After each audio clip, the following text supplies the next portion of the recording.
আজ আমরা ফিরে যাচ্ছি কোটি কোটি বছরের পেছনে, যেখানে কিছুই ছিল না, শুধু আল্লাহর আরশ এবং এক অপরিমেয় নীরবতা। সেই নীরবতা ভেঙে শুরু হলো সৃষ্টির এক বিস্ময়কর গল্প, আল্লাহর কুদরতের গল্প, মানব জাতির প্রথম অধ্যায়। চলুন দেখে আসি কোটি কোটি বছর আগে আল্লাহ তাআলা কিভাবে পৃথিবীর সৃষ্টি করেছেন। আল্লাহ তাআলা বলেন, তিনি আসমান সমূহ ও জমিন সৃষ্টি করেছেন 6 দিনে, যা সূরা আরাফের 54 নম্বর আয়াতে রয়েছে।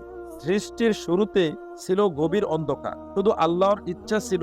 এরপর আল্লাহ প্রথমে সৃষ্টি করলেন কলম। হাদিসে আছে, আল্লাহ বলেন কলমকে লিখো। কলম জিজ্ঞেস করলো, কি লিখবো? আল্লাহ বললেন, কিয়ামত পর্যন্ত যা ঘটবে সব লিখে ফেলো। এভাবেই শুরু হলো তাকদীরের প্রথম পৃষ্ঠা।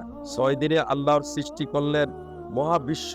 প্রথমে ছিল ধোঁয়া বা কুয়াশা। কোরআনে আল্লাহ বললেন, তারপর তিনি আসমানের দিকে মনোনিবেশ করলেন। সেটা ছিল ধোঁয়া। পর্বত, নদী, সমুদ্র, তারকা সবকিছু একের পর এক ঘটিত হলো আল্লাহর হুকুমে। আল্লাহ বলেন, তিনি পৃথিবী তৈরি করে তাতে পাহাড় স্থাপন করলেন। এরপর সৃষ্টি হলো ফেরেশতারা, নূর থেকে তৈরি, আল্লাহর নিষ্ঠাবান বান্দা। সব সময় আল্লাহর তাসবিহ করে স্বর্গ আসমানের উপর উঠে দাঁড়ালো, যেখানে নদী বয়ে চলে, বৃক্ষের ছায়া, অনন্ত শান্তি। একদিন আল্লাহ ঘোষণা করলেন, আমি পৃথিবীতে একজন খলিফা নিযুক্ত করব। ফেরেশতারা বিনয়ের সাথে বললেন, হে প্রভু। সেখানে তারা ঝগড়া করবে, রক্ত ঝরাবে। আল্লাহ বললেন, আমি জানি যা তোমরা জানো না। এটাই ছিল মানব জাতির সূচনা বিন্দু, এক আনকোরা অজানা অধ্যায়। আল্লাহ মাটি নিলেন বিভিন্ন রঙে, বিভিন্ন বৈশিষ্ট্যের। হাদিসে আছে, আদম আলাইহিস সালামকে মাটি থেকে তৈরি করা হয়েছে। পৃথিবীর বিভিন্ন মাটি থেকে, সাদা, কালো, লাল, নরম, শক্ত। তাই আমাদের রং স্বভাবও আলাদা। আল্লাহ তার হাতে আদমের আকৃতি তৈরি করলেন। 40 বছর কাদামাটি শুকানোর দাপ চলল। ফেরেশতারা বিস্ময়ে তাকিয়ে রইল। তারপর আল্লাহ আদমকে প্রাণ দিল।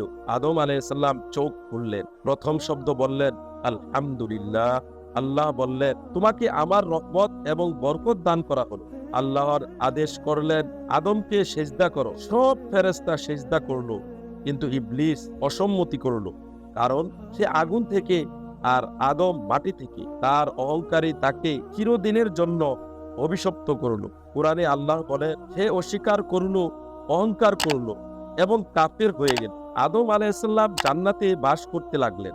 আল্লাহ তার সঙ্গী হিসেবে সৃষ্টি করলেন হাওয়া আলাইহিস সালাম।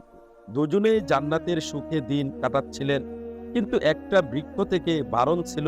ইবলিস এসে কুমন্ত্রণা দিল, এই ফলটি খেলে তোমরা অমর হয়ে যাবে। অবশেষে তারা গাছের ফল খেয়ে ফেলল। এটাই মানব জাতির পরীক্ষার সূচনা। আল্লাহ বললেন, তোমরা সবাই পৃথিবীতে নেমে যাও। সেখানে তোমাদের জন্য নির্দিষ্ট সময় পর্যন্ত বাসস্থান ও উপকরণ থাকবে। পৃথিবীতে নামার সাথে সাথে শুরু হলো মানব ইতিহাস। আদম আলাইহিস সালাম নতুন করে জীবন শুরু করলেন। কৃষি, জীবনযাত্রা, ভাষা সবকিছু আল্লাহ শিখালেন। তিনিই প্রথম নবী। তার সন্তানদের মধ্য থেকে সৃষ্টি হলো বহু জাতি। আদম আলাইহিস সালাম এর 2 ছেলে আবিল ও কাবিল। তাদের কুরবানি নিয়ে বিরোধ হলো।